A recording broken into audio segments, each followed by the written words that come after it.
pourquoi investir? Inès, tu as beaucoup à dire là-dessus. Et donc, je te laisse commencer sur, voilà, le présenter, qu'est-ce que l'investissement et comment on commence. D'accord. Merci Alexandra. Alors oui, effectivement, je voulais un peu décrire aujourd'hui, c'est pourquoi c'est important d'investir et pourquoi il faut le faire. Puis j'imagine qu'après, on verra aussi une question de à quel moment il faut commencer à investir. Mais déjà, pourquoi il faut investir? Alors, ce qu'il faut avoir en tête, je pense, c'est que pendant des décennies, jusqu'à assez récemment, on a énormément bénéficié d'un système qui nous était très favorable parce que finalement, il prenait et il portait les éléments principaux qui nécessitent de l'épargne. Quels sont ces éléments principaux de la vie? Ce sont bien sûr la préparation de la retraite, mais c'est aussi l'éducation des enfants et c'est aussi la santé. Or, on a de la chance en Europe et en France en particulier, on est particulièrement bien loti puisque particulièrement accompagné et finalement, jusqu'à récemment, on n'avait pas vraiment besoin de se préoccuper à part travailler pendant sa vie, son temps de vie professionnelle, on savait qu'on allait être prise en charge plutôt bien pour l'ensemble des besoins de notre vie. Or, ce système, comme on le sait tous, commence à s'essouffler et il est très clair qu'il ne pourra pas porter aussi bien chacun des citoyens dans le futur. Et donc, il est très important à partir de maintenant, décider de façon assez volontariste de se prendre en charge soi-même et de prendre en charge son avenir financier. Ça, c'est la première raison. La seconde raison, c'est que on repose toujours pour faire sa vie et pouvoir vivre financièrement, on repose sur son travail, le travail de ce qu'on fait soi-même, qui génère de l'argent qui nous permet de vivre. Mais je pense qu'il faut aussi garder en tête que peut-être que parfois dans la vie ou à certains moments de la vie, on n'a plus cette capacité de travailler. Et donc, c'est important de se dire que finalement, quelqu'un d'autre ou quelque chose d'autre plutôt va travailler pour soi et donc c'est faire travailler son argent. Donc, à côté de soi-même qui travaillons pour gagner notre vie, faisons travailler notre argent pour que lui nous aide aussi à avoir une vie meilleure. Et puis, la dernière raison pour laquelle c'est important de se poser la question, et on le verra de se la poser assez tôt, c'est que construire son patrimoine, donc construire sa sécurité financière pour toute sa vie, c'est sans doute plus compliqué aujourd'hui parce qu'on est dans un environnement qui est moins favorable. Il y a 15, 20 ans, 30 ans, il était assez facile d'avoir des performances qui étaient au-delà de 5%, voire à 10%. Et certes, il y avait de l'inflation, mais si on n'utilisait pas cet argent, il fructifiait et il était bien rémunéré. Aujourd'hui, malheureusement pour les investisseurs, ce même argent rapporte beaucoup moins et donc ça va prendre beaucoup plus de temps à construire la même quantité de patrimoine par rapport au passé. Donc, pour toutes ces raisons, je pense qu'il est très important de se poser la question très vite, très tôt, et de commencer à épargner dès qu'on commence à gagner de l'argent. Ok, et même si c'est des petits montants au début, hein, toujours commencer, même si c'est 50 € par mois, c'est toujours ça de prix, surtout avec tout ce qui est intérêt composé. Hein. Plus on en met petit à petit, plus ça grossit et l'argent va travailler tout seul. Juste pour compléter ce que tu disais, donc tu parlais principalement de la retraite, parce que c'est vrai que l'État construit pour nous le principal de la retraite. Donc c'est vrai qu'on peut le compléter parce que ça va être un manque à gagner, on aura des revenus moins importants à la retraite, mais c'est aussi pour tout ce qui est projet de vie. Par exemple, si votre enfant ne va pas à la fac publique, qui est un peu moins coûteuse, mais s'il va dans une école privée, il vaut mieux commencer à investir et préparer ça. Donc ça, c'est des horizons d'investissement déjà de 10 ans, hein, quand on s'y met tôt, voire 20 ans, si on le fait dès que le bébé est né, on sait qu'il fera des études, on prépare tout de suite, ou des reconversions professionnelles, on en a de plus en plus, où il faut donc préparer 2 ans peut-être où on n'aura plus de revenus au milieu de notre carrière. Donc c'est vraiment, comme tu dis, important d'investir pour prévoir ces changements dans la vie, dans l'entreprise. Toutes les situations de vie où on n'est effectivement pas certain qu'on puisse travailler pour se financer et s'autofinancer. Et effectivement, la retraite, c'est la dernière étape où on ne va pas s'autofinancer, mais il y a tout ce qu'il y a avant, effectivement, tous les moments de vie, les changements de vie qui font qu'on n'a pas de revenus, ou tous les accidents de vie qui font qu'à un moment donné, les revenus peuvent aussi s'arrêter et on a besoin d'avoir prévu ce genre de cas-là. Ok, donc investir le plus tôt possible, ça c'est le message qu'on retient. Et il y a aussi un autre élément, c'est que quand on investit, on va donc investir dans des entreprises qui contribuent à l'économie réelle.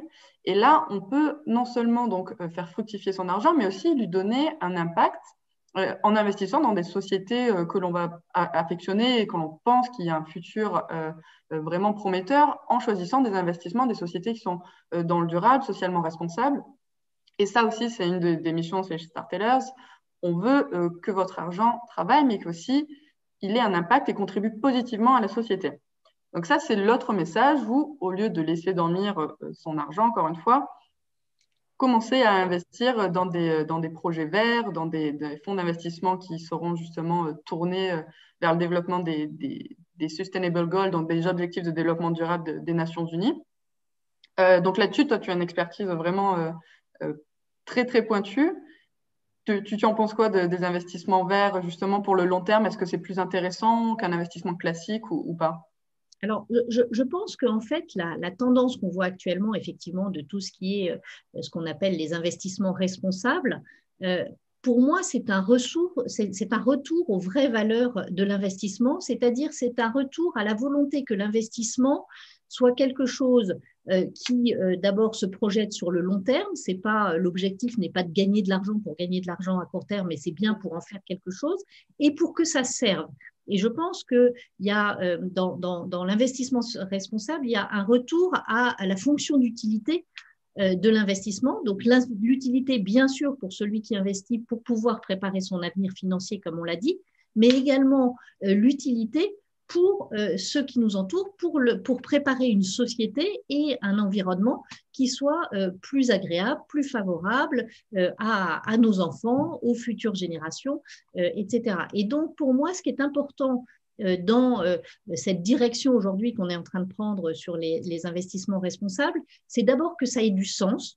Et effectivement, je pense que la finance, c'est peut-être parfois un peu perdue avec elle-même, c'est-à-dire qu'elle a cru que c'était une finalité, mais non, ce n'est pas une finalité. La finance, c'est un moyen d'atteindre un objectif qui a quelque chose à voir aussi avec l'humain, avec le social, aujourd'hui avec l'environnement. Alors c'est vrai qu'il y a 40 ou 50 ans, c'était un sujet qui ne nous était pas du tout familier et dont on n'avait pas du tout conscience, mais aujourd'hui on sait que c'est important de préserver la planète et de faire attention au climat, donc ça va avoir une utilité pour préparer l'avenir.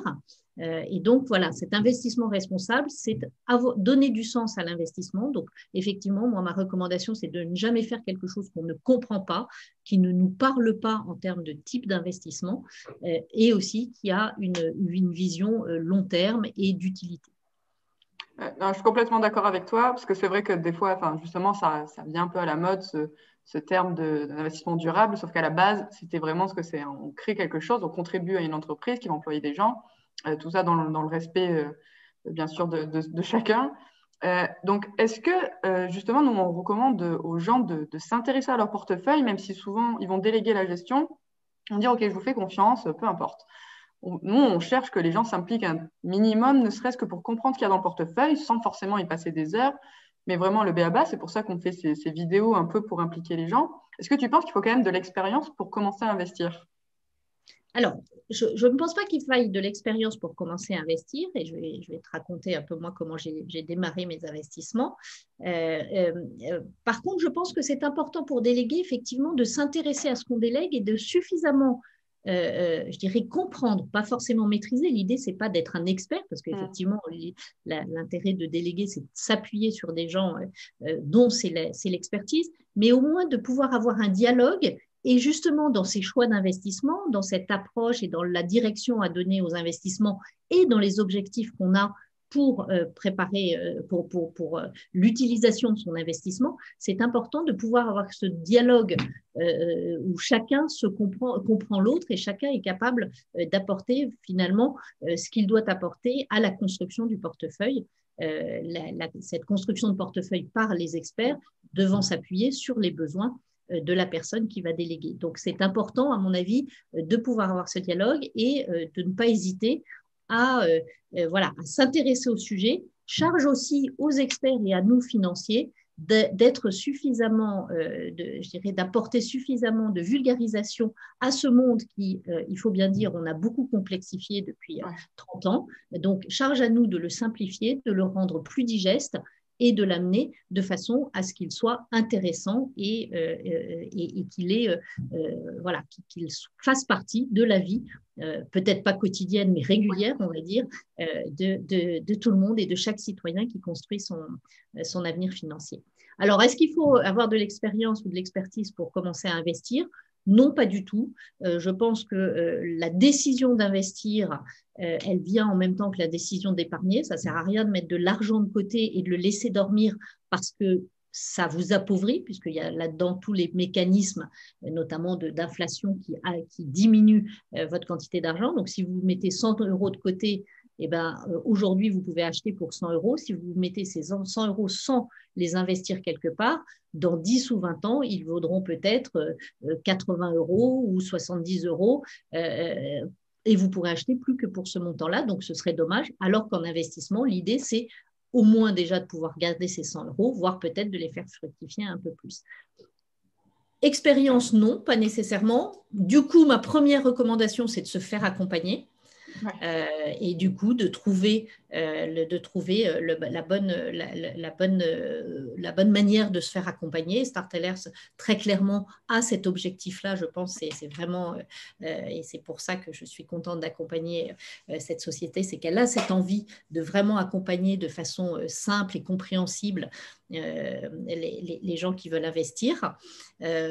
En anecdote, moi, ma première expérience d'investissement, elle n'a pas été forcément la plus fructueuse puisque j'ai investi, alors c'était il y a très longtemps, j'ai investi dans la privatisation d'Eurotunnel et qui, je dois dire, n'a pas été un grand succès au départ, alors qu'on voit aujourd'hui à quel point c'est une entreprise qui est utile, mais les démarrages ont été beaucoup plus longs et beaucoup plus coûteux que prévu, ce qui fait que le premier investissement n'était pas bon. Mais commencer par un investissement qui n'est pas réussi pousse aussi à se poser des bonnes questions pour savoir pourquoi ça n'a pas marché et du coup, qu'est-ce que je vais essayer de faire différemment pour les prochains investissements.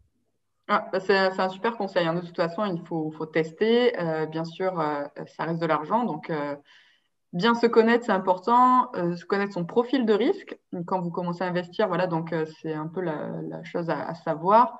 Et on n'en a pas parlé parce que c'est intuitif pour nous, mais quand on investit, c'est une notion d'investir minimum pour 3-4 ans. Et encore, c'est une fourchette basse, c'est en fonction de vos objectifs d'investissement. Et donc, pour la retraite, quand on investit, voilà, c'est pour 20-30 ans. On ne va pas toucher cet argent, on va le laisser fructifier. Donc, pourquoi investir ? Je pense que maintenant, vous êtes convaincus que c'est une étape primordiale et essentielle, même si c'est petit à petit, et commencer donc dès qu'on a des revenus le plus tôt possible. Inès, je ne sais pas si tu veux compléter. En tout cas, je pense que c'était assez clair. Le message est quand même assez intuitif. Voilà, juste sur l'investissement, l'investissement très tôt, on l'a dit. Je pense que ce qui est important aussi peut-être de rajouter, c'est d'investir régulièrement. C'est-à-dire qu'effectivement, c'est pas la peine de mettre beaucoup d'argent tout d'un coup, alors que c'est très, très utile de mettre un peu d'argent en permanence. Pourquoi un peu d'argent en permanence est mieux que beaucoup d'argent d'un coup ? C'est que finalement, vous allez prendre les hauts et les bas des marchés en lissant cet effet, ce qui fait que sur la durée, et effectivement, comme le dit Alexandra, je pense qu'il faut quand même avoir en tête qu'on prépare son avenir. Encore une fois, plus vous commencez tôt, plus vous avez les moyens de travailler pour subvenir à vos besoins immédiats.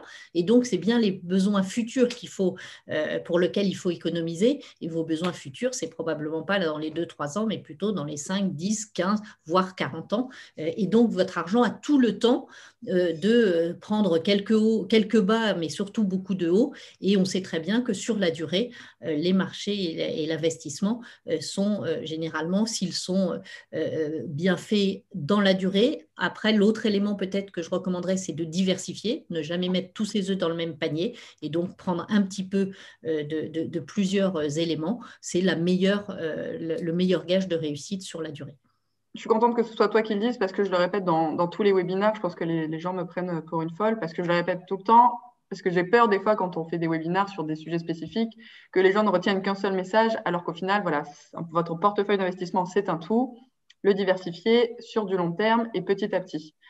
Pour le petit à petit, ça fera l'objet en fait d'une autre vidéo où on va parler de market timing parce que c'est une question qui revient souvent. Est-ce que c'est le bon moment? Est-ce que je dois attendre?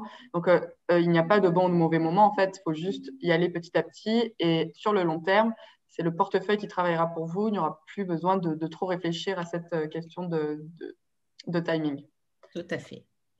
Merci beaucoup, Inès, pour ta participation. Je pense qu'on aura beaucoup de questions et puis on se reverra sûrement pour un nouveau sujet en fin d'année. Merci encore. Si tu as des... Avec grand plaisir. Merci beaucoup, Inès. À bientôt. Au revoir. Et qui est donc actuellement donc Senior Advisor. L'investissement, ça te connaît. Maintenant, on va passer donc pourquoi investir. Inès, tu as beaucoup à dire là-dessus. Et donc, je te laisse commencer sur de présenter qu'est-ce que l'investissement et comment on commence. D'accord. Merci Alexandra. Alors oui, effectivement, je voulais un peu décrire aujourd'hui, c'est pourquoi c'est important d'investir et pourquoi il faut le faire. Puis j'imagine qu'après, on verra aussi une question de à quel moment il faut commencer à investir. Mais déjà, pourquoi il faut investir? Alors, ce qu'il faut avoir en tête, je pense, c'est que pendant des décennies, jusqu'à assez récemment, on a énormément bénéficié d'un système qui nous était très favorable parce que finalement, il prenait et il portait les éléments principaux qui nécessitent de l'épargne. Quels sont ces éléments principaux de la vie? Ce sont bien sûr la préparation de la retraite, mais c'est aussi l'éducation des enfants et c'est aussi la santé. Or, on a de la chance en Europe et en France en particulier, on est particulièrement bien loti puisque particulièrement accompagné et finalement, jusqu'à récemment, on n'avait pas vraiment besoin de se préoccuper à part travailler pendant sa vie, son temps de vie professionnelle, on savait qu'on allait être pris en charge plutôt bien pour l'ensemble des besoins de notre vie. Or, ce système, comme on le sait tous, commence à s'essouffler et il est très clair qu'il ne pourra pas porter aussi bien chacun des citoyens dans le futur. Et donc, il est très important à partir de maintenant, décider de façon assez volontariste de se prendre en charge soi-même et de prendre en charge son avenir financier. Ça, c'est la première raison. La seconde raison, c'est que on repose toujours pour faire sa vie et pouvoir vivre financièrement, on repose sur son travail, le travail de ce qu'on fait soi-même, qui génère de l'argent qui nous permet de vivre. Mais je pense qu'il faut aussi garder en tête que peut-être que parfois dans la vie ou à certains moments de la vie, on a